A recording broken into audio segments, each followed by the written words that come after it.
Hello students, इस video में हम कॉन्ग्रुएंसेस के बारे में लर्न करेंगे।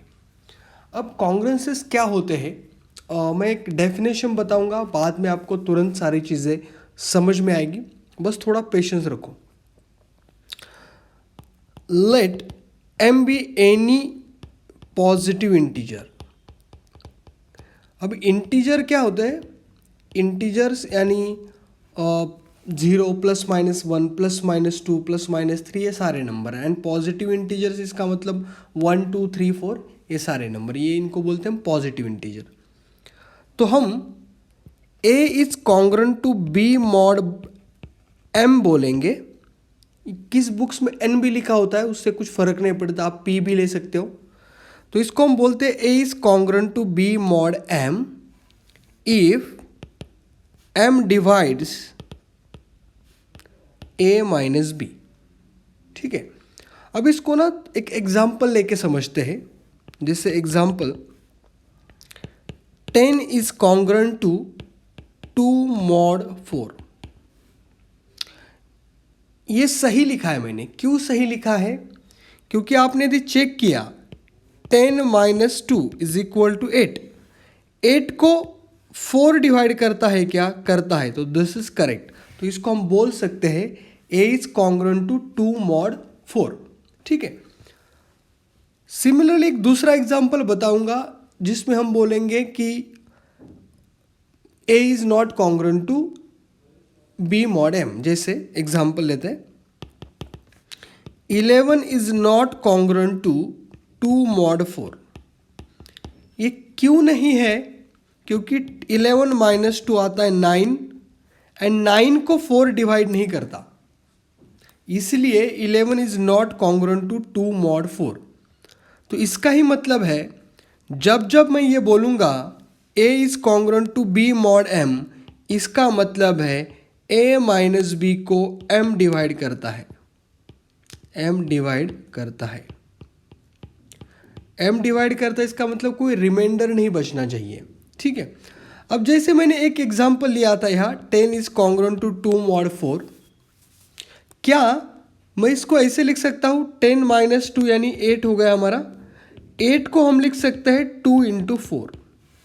ठीक है, तो इन जनरल जब ये a is congruent to b mod m होता है, इसका ही मतलब a माइनस बी को m डिवाइड करता है। एंड इसको ही हम लिख सकते हैं this implies a minus b is equal to k into m for some positive integer k, या सम पॉजिटिव की जरूरत नहीं, फॉर सम इंटीजर k। ठीक है, यानी a माइनस बी को आप k इंटू एम के फॉर्म में लिख सकते हो, जैसे मैंने ऊपर आपको बताया है।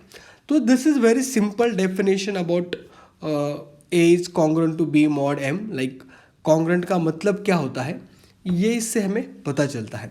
अब कुछ प्रॉपर्टीज़ है उनको हम समझेंगे क्योंकि वो बहुत इंपॉर्टेंट प्रॉपर्टीज़ है। हमें जब आगे एग्जाम्पल सॉल्व करने हैं तो उनकी ज़रूरत हमें पड़ती है।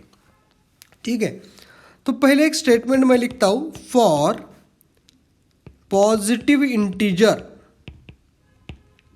m।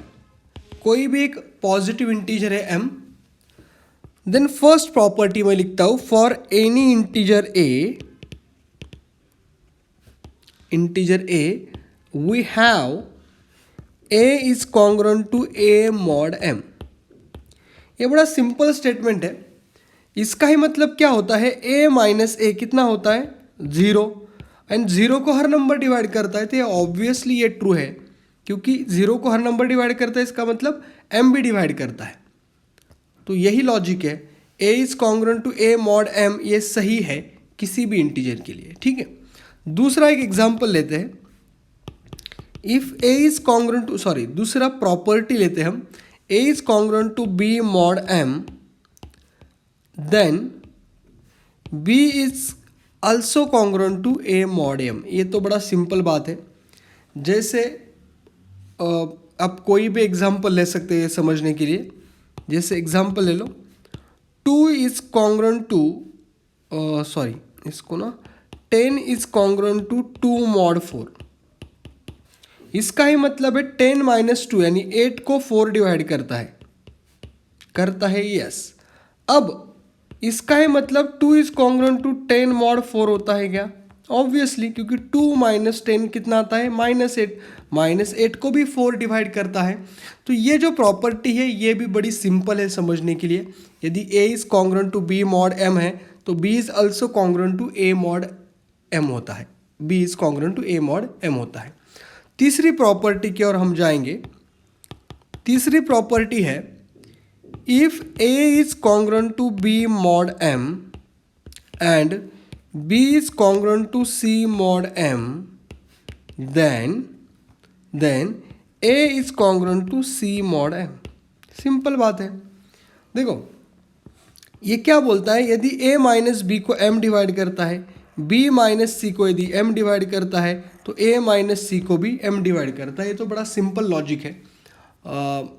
तो ये आप एक एग्जाम्पल लेके, कोई भी एक एग्जाम्पल लेके ट्राई कर सकते हो। और तो इसको हम अभी फिर से एग्जाम्पल लेके सॉल्व नहीं करेंगे बार बार, ठीक है, या चेक नहीं करेंगे। Fourth property, if A is congruent to B mod M and C is congruent to D mod M, यदि कोई भी ऐसा है, इसका मतलब क्या है?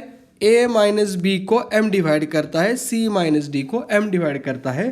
तो इसका ही मतलब this implies A plus C is congruent to B plus D mod M and A into C is congruent to B into D mod M.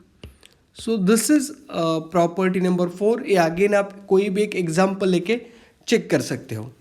Next property again important property है, if A is congruent to B mod M then A to the power k is congruent to B to the power k mod M for any positive integer k। अब यहाँ positive integer होना चाहिए k, यानी 1 2 3 4 ऐसे number होने चाहिए सिर्फ, ठीक है।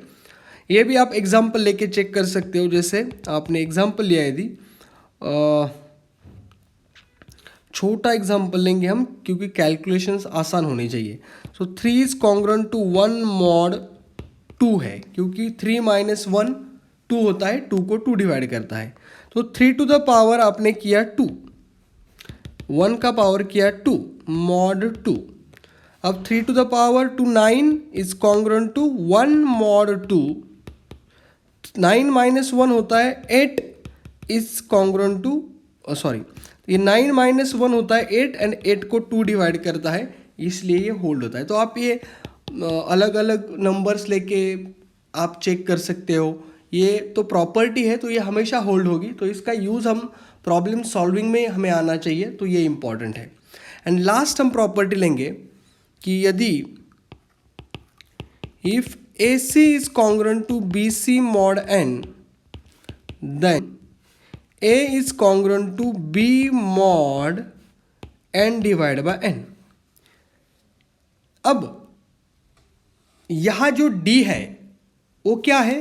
Where D is equal to GCD of